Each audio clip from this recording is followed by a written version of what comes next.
Man marida lailatan, barang siapa yang sakit semalam saja, ya. Thumma sabaru, kemudian dia bersabar dengan atas dia sakit itu. Kharaja min dhunubihi, maka dia akan keluar dari dosa-dosanya, yakni diampunkan seluruh dosanya oleh Allah.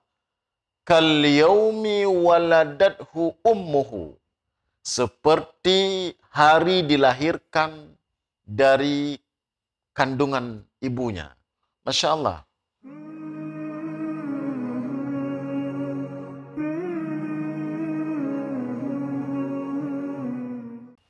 Bismillahirrahmanirrahim. Assalamualaikum warahmatullahi ta'ala wabarakatuh.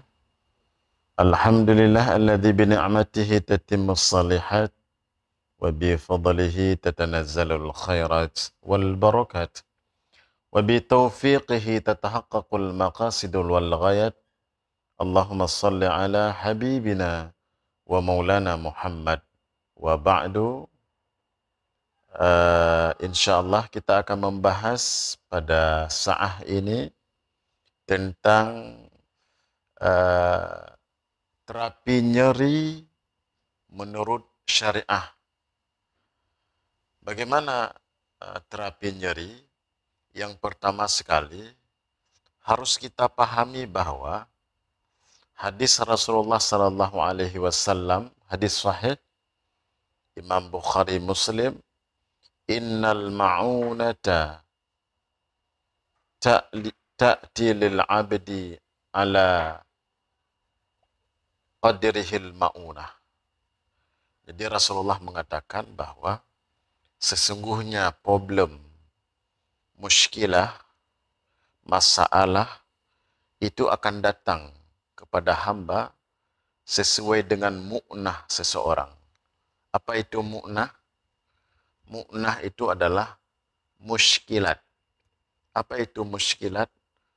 Muskilat itu problem, masalah. Itu mu'nah. Jadi pertolongan Allah itu akan datang kepada hamba sesuai dengan mu'nah, kesulitan yang hamba rasakan. Itu pasti. Jadi kalau kita deskripsikan dengan secara angka, kalau persoalan seseorang yang dimiliki 70%, pasti akan datang pertolongan Allah 70%. Kalau persoalan yang kita hadapi 99,9%, pasti juga datang pertolongan Allah 99,9%. Intinya bahwa kesulitan dengan pertolongan Allah itu berjalan paralel, berjalan bersamaan.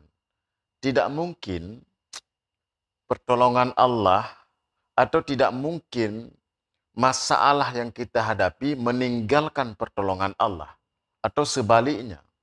Maka oleh karena itu, yang pertama sekali, ketika Allah memberikan kita sakit, ya, ketika Allah memberikan kita problem, maka yang pertama sekali kita harus yakin bahwa sebentar lagi, sesaat lagi akan datang pertolongan Allah Subhanahu wa taala. Tapi harus diiringi dengan husnudzon kepada Allah. Sangkaan yang baik kepada Allah. Jangan kita sekali-kali su'zon kepada Allah Azza wa Jalla, yaitu berprasangka buruk kepada Allah Azza wa Jalla. Itu yang pertama harus kita penuhi. Yang kedua adalah bisabri, dengan kesabaran.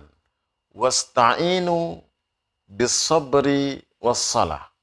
Minta bantulah kamu, kata Allah dalam Al-Quran Al-Baqarah, minta pertolonganlah kamu kepada Allah dengan melalui sabar dan salat.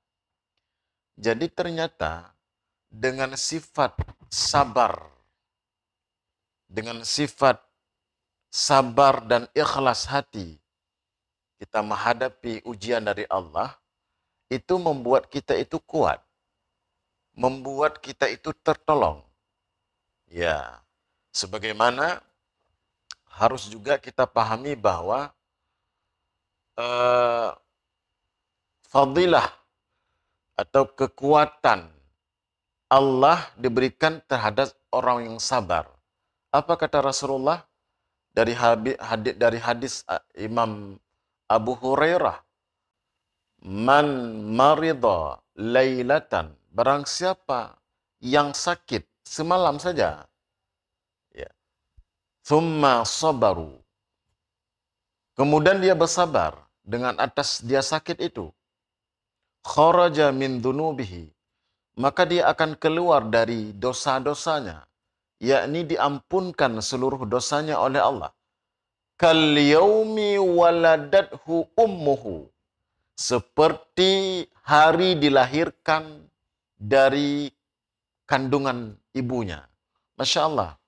Ternyata kesabaran diberi sakit oleh Allah itu seperti kita barusan dilahirkan dari kandungan perut ibunda kita. Ketika ini menanamkan dalam hati kita dengan keimanan bahwa Allah itu memberikan fadilah yang sangat agung terhadap orang yang diberi sakit, kemudian dia bersabar, itu luar biasa. Allah Subhanahu wa taala diberikan hikmah seperti anak bayi yang barusan lahir dari ibu kandungnya. Maknanya tidak berdosa lagi. Ini fadilah. Maka yang kedua ini bersabar. Kemudian yang ketiga adalah mengamalkan zikir. Apa itu? Salah satunya adalah istighfar.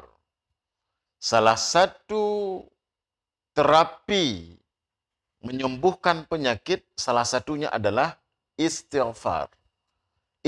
Istighfar kepada Allah Subhanahu wa taala itu menghilangkan rasa khawatir, rasa gundah, rasa takut. Bahkan menghilangkan rasa sakit. Maka dengan terapi istighfar ini terbius rasa sakit. Apakah sakit itu hilang? Tidak hilang. Cuman terbius, maknanya Allah memberikan kekuatan yang abstrak. Allah memberikan kekuatan dalam batin kita secara tersirat. Secara tersirat. Allah memberikan kekuatan kepada hamba ketika dia itu mengamalkan zikir istighfar. Bagaimana istighfar yang sesungguhnya? Istighfar itu ada yang sangat pendek. Bagaimana caranya? Astaghfirullah, astaghfirullah, astaghfirullah. Kemudian mau ditambah lagi, astaghfirullah wa atubu ilaik, astaghfirullah wa atubu ilaik. Mau ditambah lagi, astaghfirullahal azim alladzi la ilaha illa huwal hayyul qayyum wa atubu ilaik.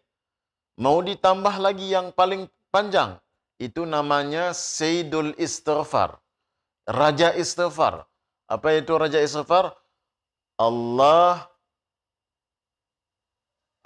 Raja Istighfar ini, kata Rasulullah SAW, barang siapa yang mengamalkan pada pagi hari, maka bila dia meninggal dunia, pada hari tersebut dijamin oleh Rasulullah masuk ke dalam syurga. Dan barang siapa yang mengamalkan di malam hari, kemudian meninggal dunia ketika malam harinya, dijamin oleh Rasulullah masuk ke dalam syurga. Bagaimana istighfarnya? Allahumma anta rabbi la ilaha illa anta khalaqtani wa ana abduka wa ana ala ahdika wa wa'dika mastata'tu wa a'udzu bika min syarri ma sana'tu wa abu'u laka bi ni'matika alayya wa abu'u bi dzambi faghfirli fa innahu la yaghfiru dzunuba illa anta. Ini diamalkan setiap pagi dan petang. diperintahkan oleh baginda Rasulullah sallallahu alaihi wasallam. Ini luar biasa fadilah kelebihan daripada istighfar. Maka oleh karena itu, istighfar itu sangat membantu terhadap apa yang kita alami. Problem, muskilah, persoalan yang kita alami itu akan selesai dengan mengamalkan zikir, yakni istighfar. Seperti itu. Maka oleh karena itu, para pendengar yang Allah muliakan, jangan tinggalkan amalan istighfar. Karena istighfar itu bisa membantu kita dunia dan akhirat. Bisa merubah takdir buruk yang Allah berikan kepada kita dengan cara beristighfar kepada Allah Azza wa Jalla. Subhanakallah wa bihamdika asyhadu an la ilaha illa anta astaghfiruka wa atubu ilaik. Assalamualaikum warahmatullahi wabarakatuh.